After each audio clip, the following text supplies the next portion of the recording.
पुरानी पेंशन की बहाली के मुद्दे पर आंदोलित सरकारी कर्मचारियों के तरफ से चलाए जा रहे राष्ट्रव्यापी आंदोलन के प्रभाव को देखते हुए महागठबंधन ने पुरानी पेंशन की बहाली के मुद्दे पर बहुत बड़ा सियासी दांव खेल दिया है। दरअसल महागठबंधन ने अपने मैनिफेस्टो में 5वें नंबर पर पुरानी पेंशन की बहाली के मुद्दे को रखा है और इसी के साथ महागठबंधन ने सरकारी कर्मचारियों से वादा करते हुए कहा है कि अगर बिहार में महागठबंधन की सरकार बनती है तो पुरानी पेंशन की बहाली पूरी प्राथमिकता के आधार पर की जाएगी। इसी के साथ महागठबंधन ने जैसे ही ऐलान किया तो फिर एनडीए में हड़कंप मच गया, क्योंकि एनडीए के घटक दलों को इस बात का डर सताने लगा कि जिस तरीके से पुरानी पेंशन की बहाली के मुद्दे पर आंदोलित सरकारी कर्मचारी बिहार में अपनी सक्रियता दिखा रहे हैं और लगातार एंटी इनकम्बेंसी का माहौल पैदा कर रहे हैं। अब वोटिंग से पहले अगर सरकारी कर्मचारी पुरानी पेंशन की बहाली के मुद्दे पर फिर से सक्रिय हो जाते हैं और जिस तरीके से एंटी इनकम्बेंसी का माहौल उन्होंने पैदा किया है उसके नाते से ग्राउंड जीरो पर हमको काफी ज्यादा दिक्कतों का सामना करना पड़ रहा है। अब ऐसे में माना यह जा रहा है कि महागठबंधन की ओर से जो पुरानी पेंशन की बहाली का वादा किया गया उसके काट के लिए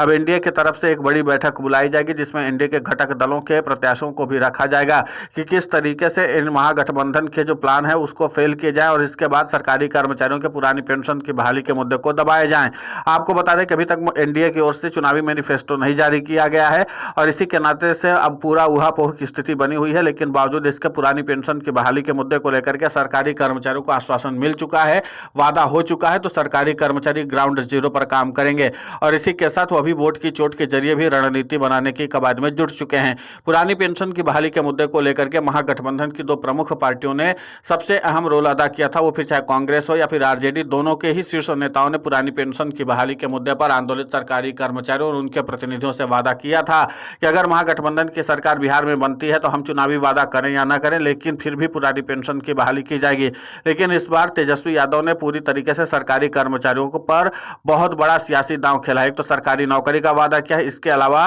वेतन भत्ता मानदेय से लेकर के पुरानी पेंशन तक पर भी दांव खेला है। तो जाहिर सी बात है कि एक तरह से सरकारी फैक्टर जो खेला है यहाँ पर तेजस्वी यादव ने और उसका समर्थन किया है कांग्रेस ने, तो इसी के नाते से अब एनडीए में हड़कंप मचा हुआ है कि इस बार सरकारी नौकरी से लेकर के सरकारी कर्मचारियों की तमाम बुनियादी सुविधाओं पर महागठबंधन ने जो वादा किया है उसके नाते से सरकारी कर्मचारी हमारे खिलाफ हो चुके हैं और सरकारी कर्मचारियों को जिन बुनियादी जरूरतों की आवश्यकता है उसको महागठबंधन पूरा कर रहा है, हम नहीं। तो जाहिर सी बात है कि सरकारी कर्मचारी अपनी जरूरतों को ध्यान में रखते हुए अपने फायदे के हिसाब से ही तो काम करेंगे और इसी के नाते से महागठबंधन का यह दांव अब पूरी तरीके से सफल होता हुआ नजर आ रहा है। बिहार के सरकारी कर्मचारी इस बार सत्ता परिवर्तन करने के संकल्प के साथ आगे बढ़ चुके हैं और इस बात की जानकारी खुद एनएमओपीएस के राष्ट्रीय अध्यक्ष और अटेवा के प्रदेशाध्यक्ष विजय कुमार बंधु ने एक फेसबुक लाइव में ही दे दी थी कि पुरानी पेंशन की बहाली के मुद्दे पर आंदोलित सरकारी कर्मचारी उम्मीद से कहीं ज्यादा बिहार में काम कर रहे हैं और काफी ज्यादा अच्छा काम कर रहे हैं और वहां पर सरकारी कर्मचारियों ने जिस तरीके से जन जागरूकता अभियान से लेकर के तमाम चुनावी रैलियों को ध्वस्त करने की जो रणनीति बनाई है उसका असर और इम्पैक्ट अब साफ तौर पर देखने को मिल रहा है। अब माना यह जा रहा है कि प्रधानमंत्री नरेंद्र मोदी से लेकर के बीजेपी के राष्ट्रीय अध्यक्ष जेपी नड्डा और इसी के साथ केंद्रीय गृह मंत्री अमित शाह की फौज भी उतरेगी और इसके बाद ये माहौल बनाने की कोशिश की जाएगी कि इन लोगों का वादा हवाई है और इसी के नाते से इस पूरे प्लान को फेल करने की कवायद भी एनडीए की तरफ से की जाएगी। लेकिन पुरानी पेंशन की बहाली के मुद्दे पर आंदोलित सरकारी कर्मचारी अपने ओपीएस फैक्टर को जिस तरीके से स्थापित कर दिया उसके नाते से एनडीए में भूचाल आना शुरू हो गया है। अब माना यही जा रहा है कि एनडीए के घटक दलों को यह बात लगने लगी कि पुरानी पेंशन की बहाली के मुद्दे के साथ सरकारी कर्मचारियों की जो अन्य सुविधाओं की बात की गई है और उसमें सरकारी कर्मचारियों की सहानुभूति साफ तौर पर नजर आती है, तो कहीं तेजस्वी यादव हमारे लिए काल न साबित हो जाए। माना यही जा रहा है कि इस बार तेजस्वी यादव भारी मार्जिन से चुनाव जीत सकते हैं, क्योंकि जिस तरीके से सरकारी कर्मचारियों का साथ उन्होंने हासिल किया है। अभी तक सरकारी कर्मचारी जो थे वो मुख्यमंत्री नीतीश कुमार के पक्ष में हुआ करते थे और इसी के नाते से नीतीश कुमार को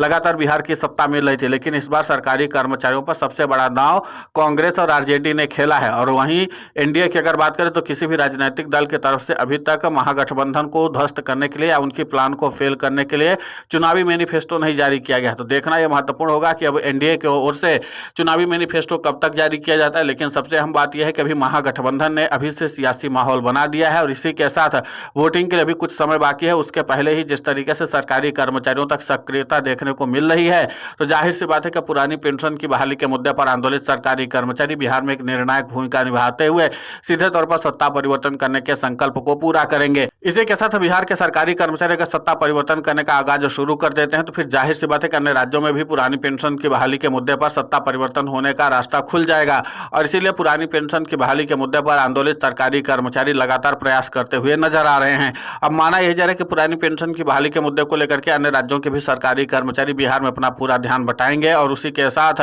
पूरी तरीके से काम करने की कोशिश करेंगे। आपको बता दें कि पुरानी पेंशन की बहाली के मुद्दे पर आंदोलित सरकारी कर्मचारियों ने पहले ही यूनिफाइड पेंशन स्कीम में बट्टा लगा करके प्रधानमंत्री नरेंद्र मोदी की टेंशन को बढ़ा रखा है। और दूसरी सबसे अहम बात यह है कि महागठबंधन ने अब रही सही कसर पूरी कर दी है कि पुरानी पेंशन की बहाली के मुद्दे पर आंदोलित सरकारी कर्मचारियों को लेकर के बड़ा सियासी दांव जो खेला है और इसी के नाते से पुरानी पेंशन की बहाली का मुद्दा सुपरहिट साबित होता हुआ नजर आ रहा है। अब माना यह जा रहा है कि महागठबंधन जो है पुरानी पेंशन की बहाली के मुद्दे को लेकर के काफी ज्यादा संजीदा भी है और सरकारी कर्मचारी भी अब महागठबंधन के साथ तालमेल बनाएंगे। इसी के साथ माना यह जा रहा है कि महागठबंधन के जो शीर्ष नेता होंगे वो पुरानी पेंशन की बहाली के मुद्दे पर आंदोलित सरकारी कर्मचारियों और उनके प्रतिनिधियों से मुलाकात करके इस पूरे मामले की रणनीति और स्ट्रैटेजी भी तय कर लेंगे कि किस तरीके से आगे जमीनी स्तर पर काम करने की जरूरत है। तो कुल मिलाकर के पुरानी पेंशन की बहाली के मुद्दे पर आंदोलित सरकारी कर्मचारी अब निर्णायक भूमिका में आ चुके हैं। सरकारी कर्मचारियों की मांगों को ध्यान में रखते हुए इस बार तेजस्वी यादव ने कई अहम मांगों को पूरा करने का काम किया है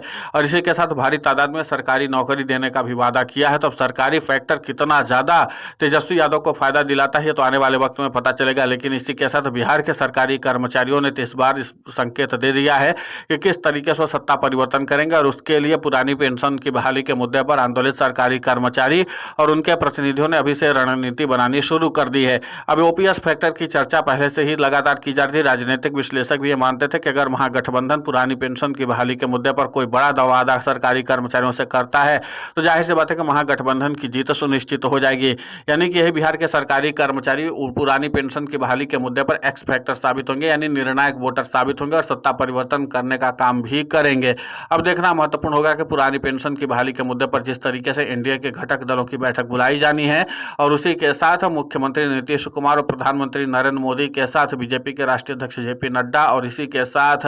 केंद्रीय गृह मंत्री अमित शाह इसका क्या समाधान निकालते हैं। लेकिन फिलहाल इस बार सरकारी कर्मचारियों पर महागठबंधन ने बड़ा दांव खेला है। अब सरकारी कर्मचारियों की तरफ से क्या कुछ सहयोग महागठबंधन के लिए किया जाता है, वोट की चोट कितनी की जाती है एनडीए के खिलाफ, ये भी सब कुछ देखना महत्वपूर्ण होगा। फिलहाल इस पूरे घटनाक्रम को लेकर आपकी प्रतिक्रिया बहुत महत्वपूर्ण होती है, आप हमें कमेंट करके जरूर बताएं। साथ ही पुरानी पेंशन की बहाली के मुद्दे पर हम लगातार आंदोलित होकर के खबरें चला रहे हैं। आप हमारे समर्थन के लिए चैनल को सब्सक्राइब, खबर को ज्यादा से ज्यादा शेयर करें ताकि पुरानी पेंशन की बहाली का मुद्दा और बुलंद हो।